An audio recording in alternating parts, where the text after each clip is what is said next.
Hi everyone, welcome back to my channel and our simple abundance year.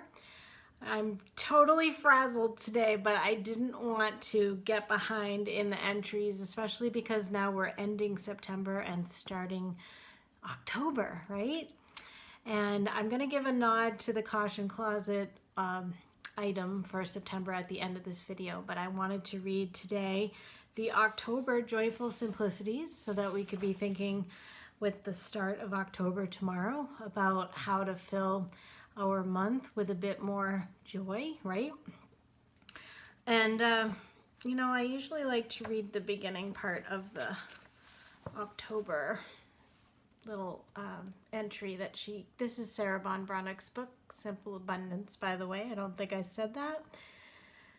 So she says, now autumn arrives, a change of seasons that is more a sense of memory than a date on the calendar. Finally, the heat has passed. Gradually, familiar surroundings don a rustic palette of jewel tones that dazzle with their beauty. Let October seduce you with her charms. Yeah.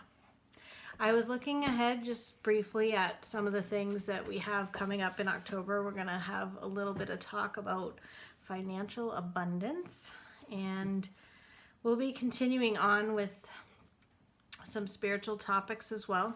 Boy, September was so filled with really inspirational things like about success and about having courage, and again, mostly leading us towards that life of authenticity, because that's what simple abundance is all about. And that's how we have this joyful and balanced experience when we're really living from the heart.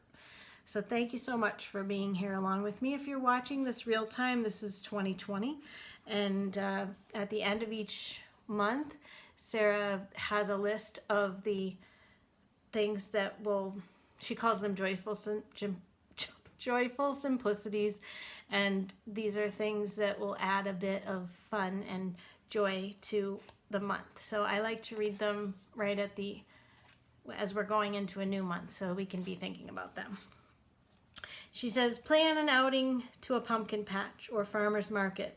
Select the perfect jack-o'-lantern, but get an assortment of smaller pumpkins on which to carve different designs, like checkerboards, hearts, or the moon and stars. Pumpkin pies are the perfect size for creating luminaries for steps or driveways. And the midget pumpkins make charming votive candle holders for dining tables. Yeah. And, just with that prelude to the month too, it really has, if you're in an area where there's foliage, it really has been a beautiful year so far. So I hope you're taking in some of the sights amongst all this chaos we have in our world, right? Save the seeds from your pumpkins and roast them with salt. Have you guys done that before? I haven't done that, but I've bought pumpkin seeds at the health food store and eaten them. They're good. Put your house in a festive mood with an autumnal detail. Wheat sheaves, pumpkins, gourds, Indian corn, or bittersweet. Instead of fresh flowers, mixed up a bouquet of dried flowers and preserved autumn leaves. Pumpkins make very attractive natural vases for autumn bouquets. That's true. And actually, sometimes the markets actually even have flowers in the pumpkins, which is neat. Scoop out the center as you would for a lantern and fill the damp oasis with a floral sponge and cut the flowers to size. Halloween is traditionally the night for fortune telling. A delicious and fun way to do this is with a fate cake. Okay, I didn't realize that this was in October. All right, so I mentioned earlier, I think in January, that Sarah always recommends that we have a New Year's meal. And I knew about this fate cake thing because actually my best friend from college, when she got married, she did this. It's basically a cake with charms in it. And so you pull out, like there's little ribbons coming out of it, and you pull it out, and then the charms have different meanings. So Sarah has this in the October Joyful Simplicities. I was going to say that when my Simple Abundance ladies and I got together and we did our New Year's meal back in 2018, I did a little fake cake and I got charms. And I have a really cool story about Annabelle, who's right down here at my feet. She stole a charm off of the counter without me knowing. And the really cool thing was, this was the first 6 months that I owned her. I had adopted her, and she was an older cat, and she really had some major adjustment issues, and she's really quirky and scared of everything, except being on YouTube, right? But anyway, the charm that she stole off the counter actually had a meaning, which was, it was the anchor, and it said something like, you can put your roots down now, you're home, you're safe. And so that was really cool, because I did feel like it took her about 6 months to really get comfortable. So anyway, this fake cake is a really fun thing that you could do, and you can go online. I went online, and if you just Google cake charms, they sell them, because I actually have like 25 of them left, because I bought a couple packs so that I would have different varieties. But they do them for bachelorette parties and showers and things like that. So you can get those online. So when the cake is cut, the charms will reveal the future. So you could do it that way, or you can have like little ribbons sticking out. That's kind of the way that I'm used to them happening. For a great selection, visit the website jewelrybyrhonda.com. So she's got a website in there. And then she says she uses her charms in her Christmas plum pudding too. Dress up for Halloween, or at least find yourself a wonderful mask to wear when opening the front door, if we are even going to have trick-or-treating. We may not. This is the month to plant crocus, daffodils, and tulips outdoors for next spring, right? With the bulbs, yeah.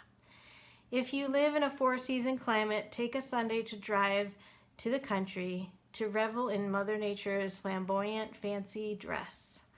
Pack a picnic, linger as long as you can. And also mull cider and or wine on the weekends for an autumn cup of cheer, especially delightful after raking leaves, she says. The best smelling spices I've ever found are from Williams and Sonoma, she says. Available from their shops and online. Yeah, I mean, it sounds like a really delicious and delightful month, doesn't it? I'm going to look back in her older version of Simple Abundance to see if there's anything that she left out. I like this. Create a seasonal table. Set aside one small space on which to arrange an autumnal still life. Yeah, so almost like a little seasonal altar. Preserve autumn leaves. You know, that's something you might have done as a kid, or even if you took them and you used a crayon and got the shapes on a piece of paper. So little crafts with the leaves. They're so pretty, right? You might even be able to put decorations on the windows with leaves too, right?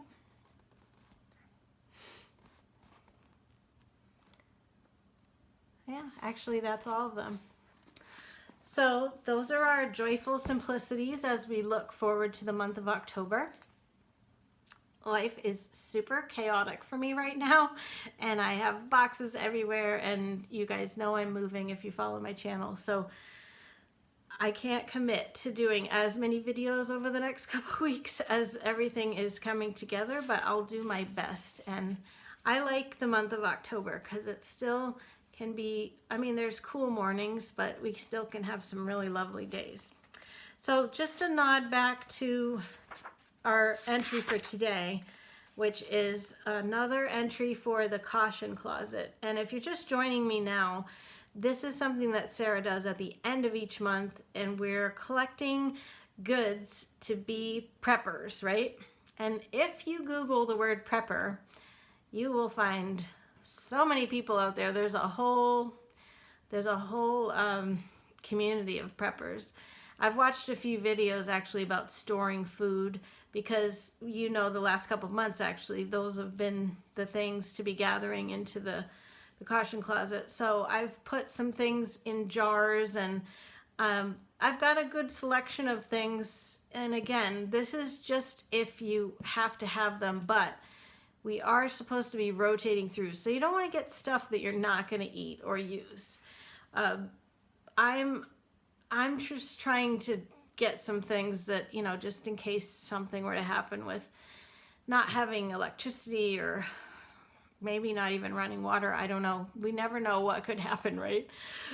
So I've got some things packed away, and there's still a bunch of things from the beginning of the year with the caution closet steps that I have to fill in, but I'm slowly working on my closet.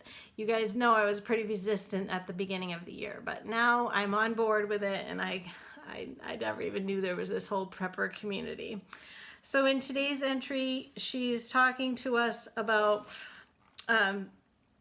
we already had the first aid kit, right, earlier in the year, but she's talking to us about CPR and potentially taking a class so that if you had to give CPR to somebody, that you would know how to do it with instruction. Or also, and I have this in my car actually, because I haven't gotten certified for a long time, but earlier in my life I had to get certified every year for the job that I had.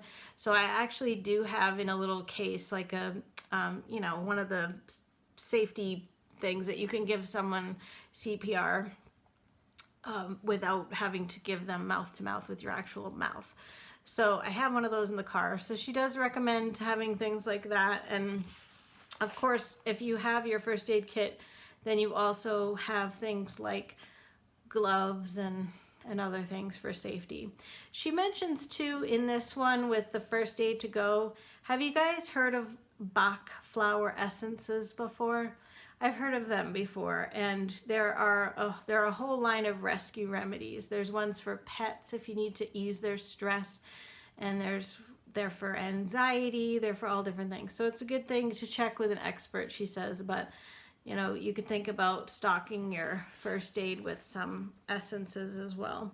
I want to read what she says too about how here we are, this is our 9th month of gathering the caution closet things. It might take another 9 months to get it all the way you want it, but work on it a little bit at a time. In fact, when I watched a YouTube video about building up the food supplies that you had, the one suggestion that I thought was good was $10 a week. So you shop the deals too. So if there's a circular in the supermarket that you're shopping, maybe buy one, get one free of something. And again, these are non-perishable things that are going to last for a long time. So $10 a week. So, you know, by the end of the month, you've got $40 worth of stuff. So it's a good way to start if you're trying to get the food in there. This is a general statement that she makes though. As we've been preparing our caution closet over the past few months, you may not have noticed a subtle shift in your attitude and a growing confidence. And she says, the most important item in your closet is not an item at all. It's your ability to stay calm and carry on in the face of any situation. Remember when I talked to you guys about my cash envelope system and I said I didn't have stress because I knew that I had already planned for that money and it was already out of my account and I knew what it was going to go for. Well, it's the same sort of premise that if you've prepared, you know, for a scenario that we hope never happens, but if you've prepared, then you will be able to stay calm, and you'll even be calm in your everyday life because you know that you're prepared for this, right? When it comes to being mentally prepared for whatever happens, there's a person named Megan Hines. She's an internationally renowned survival consultant. She knows that we are our own best allies when we understand and control fear. She should know because she worked as a survival consultant behind the scenes for the television series The Running Wild. I haven't seen that before. So Megan says succinctly, in survival, people often talk about 3 minutes without air, 3 days without water, 3 weeks without food. I'd like to add another, 3 seconds without thinking. So yeah, you know what? If you have prepared for this and you have your backpack, you have your clothes, you have all the things that we've been gathering, then 3 minutes are not gonna, you're not gonna be like running around frantically trying to gather everything. You've already gathered this stuff, so it's there. I don't want to be an alarmist, but anything could happen in the United States over the next 6 months to a year, maybe more. Things are uncertain. So I personally, I'm hoping for the best, but I'm also preparing for whatever I have to prepare for. I was just researching, actually, I'm going to try to get one of those solar powered, it's a battery pack that you can charge things, and you can also get them for rechargeable batteries or phones and things like that.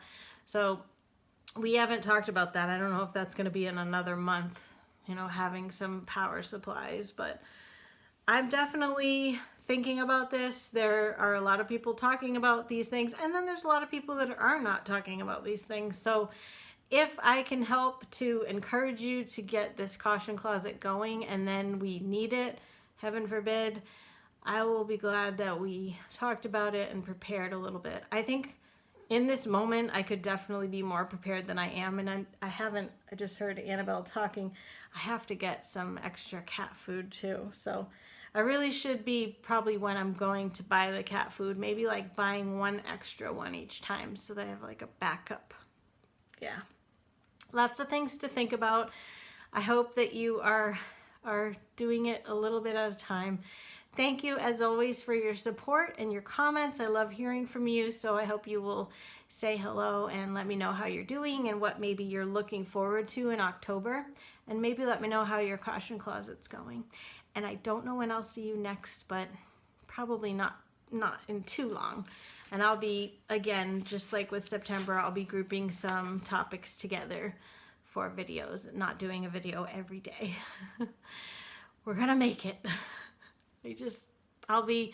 I'm not trying to wish this month away, but I will be glad when I am through this move and I can just go like, okay, that's behind me, because it's been lingering on, and it's a big production because I'm downsizing so much. So anyway, you'll be along with me, and I'll keep telling you how I'm doing. Thanks again, and big hug to you all. Bye-bye.